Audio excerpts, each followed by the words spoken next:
Hello दोस्तों, क्या हाल है। ये तो पक्का पता है कि आप सब ठीक होंगे, क्योंकि आपको एक कुर्सी लेनी है। कहाँ पर, या तो केवीएस में या कोई भी सरकारी नौकरी। मगर यहाँ हम लोग किसकी बात कर रहे हैं? टीचर जॉब की। तो यानी एक कुर्सी लेनी है आपको। और हम आज देख रहे हैं सीटेट के लिए और केवीएस के लिए महामैराथन। ठीक है, जिसमें कम समय में ज़्यादा से ज़्यादा सीखना और सिखाने की कोशिश कर रहे हैं आपको। पिछले पिछले टॉपिक में हम लोग ने क्या देखा कि हम लोग ने पिछले टॉपिक में जो है जो स्टेजेस थे डेवलपमेंट की, ठीक है, उसमें देखा हम लोग ने कि कौन कौन सी देखी। सबसे पहले देखा आपका बाल्यावस्था, जो 0 से 2 वर्ष होती है। उसके बाद पूर्व बाल्यावस्था जो देखा हम लोग ने, कौन सी, 2 वर्ष से लेके और 6 वर्ष तक। उसके बाद में हम लोग ने देखा उत्तरा बाल्यावस्था, जो 6 वर्ष से लेकर और 12 वर्ष तक। और फिर उसके बाद किशोरावस्था, 12 वर्ष से लेकर और 18 वर्ष तक। यानी आज हम लोग कौन सी देखेंगे? आज हम लोग किशोरावस्था देखेंगे। अगर डब्ल्यूएचओ की माने तो डब्ल्यूएचओ ने किशोरावस्था की उम्र क्या बताई है? 10 से लेकर 19 वर्ष तक आप लोगों की किशोरावस्था है, ऐसा डब्ल्यूएचओ कहता है। मगर किशोरावस्था कौन सी है? 12 वर्ष से लेकर और 18 वर्ष तक। चलिए दोस्तों, तो किशोरावस्था जो बहुत ही इंपॉर्टेंट है, इससे एक ना एक प्रश्न आता जरूर है। ठीक है, हालांकि सारे टॉपिक इंपॉर्टेंट है, सबसे एक आध प्रश्न पूछता ही है।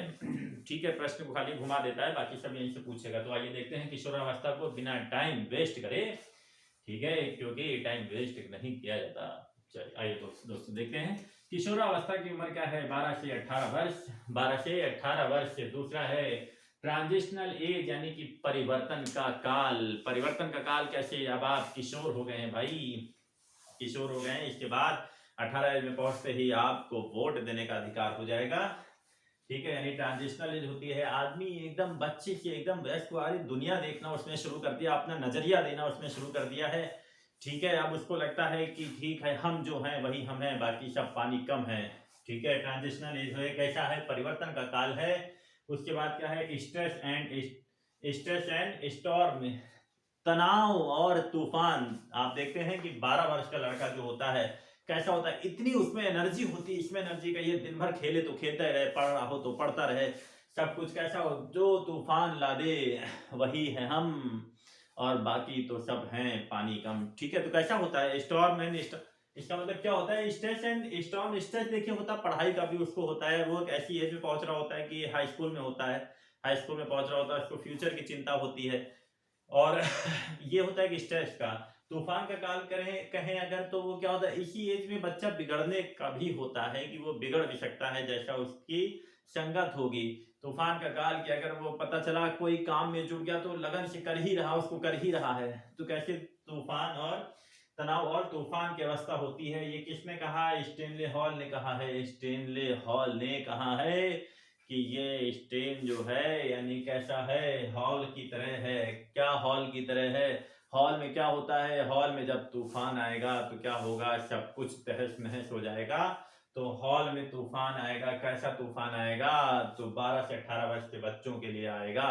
ठीक है, लीडरशिप स्किल देखिए, पिछले में जो हम लोग ने बात करा था उसमें क्या होता है कि जब उसमें क्या था, ग्रुप में खेलना पसंद करता है बच्चों। जब ग्रुप में खेलेगा तो क्या होगा, उसको लीडरशिप का मन करेगा कि नहीं। जैसे आप 10th में पहुंच रहा है तो वहां पे भी आप देखते हैं कि क्या कहते हैं, कॉलेज कैप्टन बनाए जाते हैं, हाउस कैप्टन बनाए जाते हैं, ग्रुप कैप्टन बनाए जाते हैं। तो अब लीडरशिप की स्किल वो सीख रहा है, यानी लीडरशिप अब उसके अंदर आ रही है। कॉलेज से भी वो सीख रहा है, बाहर भी वो सीखना चाहता। बाहर के ग्रुप, हमारा ग्रुप है तो हम जो कहें वही उस ग्रुप में हो, ये लीडरशिप उसके अंदर स्किल आ रही है। या कहीं वो पॉलिटिक्स में घुस गया तो उस पॉलिटिक्स में क्या होता है, वहां पे वो लीडर बनने का सोचता है। तो लीडरशिप स्किल आ रही है। इमोशनल स्टेबिलिटी लैक करता है। कहने का मतलब ये है कि उसको कोई मतलब नहीं है आप इमोशन से दूसरे के, वो जो उसका मन करेगा वो हम करेंगे।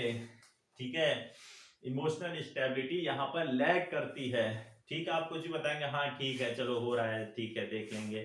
ठीक है, तो यहाँ पर क्या है, इमोशनल स्टेबिलिटी यहाँ पर क्या करती है, उसकी लैग करती है। Identity crisis. आइडेंटिटी क्राइसिस देखिए यही है एक तनाव की, अगर हम बात करें तो यही तनाव की, उसको अपनी पहचान है, वो हूं कौन मैं। भाई अब वो बड़ा हो गया, अभी तक वो पिताजी के नाम से जाना था, अब वो अपनी पहचान बनाना चाहता है कि मैं कौन हूँ। तो जब जो व्यक्ति अपनी पहचान बनाना चाहता है उसको देखेगा वो संघर्षशील रहता है, हमेशा संघर्ष में रहता है, कभी वो शांत नहीं बैठेगा। तो यही यही स्ट्रेस है कि भाई मैं कौन हूँ, आखिर मेरी पहचान क्या है। तो अपनी पहचान बनाने के लिए वो स्ट्रेस में रहता है और यही उसको तनाव लाता है। क्या लाता है? तनाव लाता है। और यही तूफान भी लाता। तूफान कैसे आएगा? अब वो अपनी पहचान बनाने के लिए संघर्ष करेगा। क्या करेगा? अपनी पहचान बनाने के लिए वो संघर्ष करेगा। क्या करेगा? संघर्ष करेगा। वो अपनी पहचान बनाने के लिए संघर्ष करेगा। ठीक है। उसके बाद क्या है? Bridge period. ब्रिज पीरियड का मतलब क्या होता है? ब्रिज पीरियड की अगर बात करें हम लोग तो देखिए ब्रिज का मतलब क्या है, ये देखिए हमने यहाँ पे बना रखा है कि बच्चा पहले क्या था? चाइल्डहुड में था, यानी बाल्यावस्था में था। बाल्यावस्था के बाद में सीधे किशोरावस्था, यानी अब वो बड़ा हो गया है। तो बीच में क्या हुआ? ये ब्रिज की तरह एडोलसेंस, यानी जब बीच में था उत्तर बाल्यावस्था और पूर्व बाल्यावस्था में, तो वो एक ब्रिज की तरह था। अब जब किशोर हो रहा है तो बीच में क्या हो गया? दोनों के बीच में ब्रिज जैसा काम कर रहा है। कौन सा काल? पूर्व बाल्यावस्था और उत्तर बाल्यावस्था का काल जो है वो ब्रिज की तरह काम कर रहा है। यहाँ पे आइडेंटिटी ढूंढ रहा है, आइडेंटिटी ढूंढ रहा है यहाँ पर। ठीक है, यहाँ पर उसको आइडेंटिटी से कोई मतलब नहीं है। यहाँ पर आइडेंटिटी से उसको कोई मतलब नहीं, कोई मतलब नहीं है, नहीं है। तो ढूंढेगा कहां से आइडेंटिटी? तो वो पीछे से देखना शुरू करेगा, क्या था मैं, क्या था, क्या मैंने पढ़ा, क्या नहीं किया, कहाँ घूमा, कहाँ गया। तो वो आदमी जोड़ता कहां से अपने आप को? पीछे से तो जोड़ता है। अच्छा ठीक है यार, हम अगर अपनी आइडेंटिटी बनानी ये काम करें, हमारे पिताजी क्या थे, ये थे, अच्छा तो हम भी ऐसा करने की कोशिश करते हैं। तो ये बीच में क्या करेगा? एक ब्रिज का काम करेगा, उसको सीखने मदद करेगा कि समाज से उसने क्या, समाज वाला काम हम लोग ने देखा कि समाज में सोशलाइजेशन हम लोग ने पढ़ा। कहां से? सोशलाइजेशन कि सोशल से भी वो देखेगा, हाँ मैं समाज में गया था तो लोग ऐसे थे, ऐसे बात करते थे, ऐसे खड़े होते थे, ऐसे बैठते थे। ठीक है, तो ब्रिज पीरियड होता है ये। उसके बाद में स्प्रिंग सीजन, बसंत ऋतु कहते हैं कि चारों तरफ उसको हरियाली, इसी में इश्क मोहब्बत प्यार और ये सब चीजें भी होती हैं दोस्तों। तो स्प्रिंग सीजन भी यही उसका बसंत ऋतु, चारों तरफ उसको क्या दिखता है? हरियाली ही दिखती है। चारों तरफ उसको हरियाली ही दिखती है, इसी को बसंत ऋतु भी कहते हैं दोस्तों। देखिए ये एक काल और होता है, प्रसव पूर्ण अवस्था होती है। मतलब प्रसव, जब बच्चा जो है गर्भ में होता है और जब वहां पे डेवलप करता है तो वो गर्भाधान जिसको कहते हैं हम लोग, वो 9 माह और 10 दिन का होता है। कितने का होता है? 9 माह और 10 दिन का होता है। और अगर इसको दिन की बात करें तो टोटल डेज जो होते हैं वो 280 दिन होते हैं। कितने होते हैं? 280 दिन होते हैं। सप्ताह की बात करें तो 40 सप्ताह का जो हमारा गर्भाधान का पीरियड होता है वो होता है। हालांकि यहाँ से प्रश्न नहीं आता है, कभी कभार हो सकता है अगर पूछ ले तो चांस की बात है, पूछ ले, ना यहाँ से प्रश्न नहीं पूछता। तो प्रसव पूर्ण अवस्था कौन सी होती है? 9 माह 10 दिन, 280, 9 माह और 10 दिन की होती है। अगर दिनों में बात करेंगे 200 दिन, 280 दिन की होती है।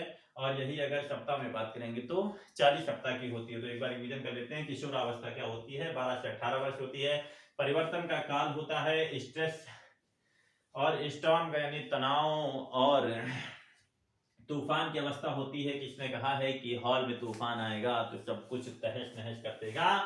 तो ये किसने कहा है? स्टैनली हॉल ने कहा है कि तनाव यानी तूफान आएगा, तनाव तूफान की अवस्था। लीडरशिप की स्किल उसके अंदर पैदा होती है। उसके बाद इमोशनल स्टेबिलिटी को लैक करता है। फिर आइडेंटिटी यानी कि अपनी पहचान, पहचान के लिए वो संघर्ष करता है कि आखिर मैं हूं कौन। उसके बाद ब्रिज पीरियड होता है, बसंत ऋतु आती है उसकी। ठीक है दोस्तों, तो इसी तरह लगे रहिए, बिना आराम करे छोड़ दीजिए सब कुछ। जिसको पाना है वो भूल जाए कि हमको क्या चीज खाना है। ना कहीं जाना है, ना कहीं आना है, सिर्फ किताबों में ध्यान लगाना है दोस्तों। इसी के साथ आज का सेशन खत्म करते हैं। आगे हम लोग देखेंगे अगला टॉपिक। ठीक है दोस्तों, जय हिंद।